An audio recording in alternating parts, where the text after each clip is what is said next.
ভগবান শ্রীকৃষ্ণের ছয় ষষ্ঠীর উদযাপন মহাসমারোহে পালন জলপাইগুড়িতে। শ্রীকৃষ্ণের জন্মে 6 দিন পর অনুষ্ঠিত হয় ছয় ষষ্ঠী।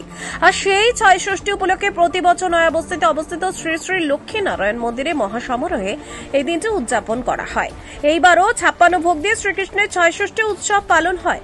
এই দিনকে কেন্দ্র করে কয়েকশো মানুষকে খিচুড়ি বিতরণ করা হয় মন্দির কমিটির উদ্যোগে। বৃহস্পতিবার রাতে সন্ধ্যে থেকে সেই বিশাল আয়োজন করে লক্ষ্মীনারায়ণ মন্দির কমিটির সদস্যরা।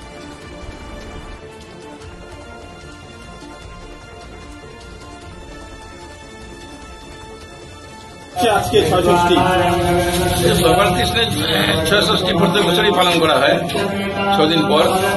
আজকে ভগবানের ভোগ হবে, জনসাধারণের মধ্যে ভোগ বিতরণ করা হবে। যারা যারা ভোগ দিচ্ছে তাদের মধ্যে ভোগ বিতরণ করা হবে। ভগবান শ্রীকৃষ্ণকে কত রকমের নিবেদন করলেন আজকে? প্রসাদ 56 কেন করা হয় 56? ভগবানের ভোগ এটা 56 কৃষ্ণের ভোগ 56 করা হয়।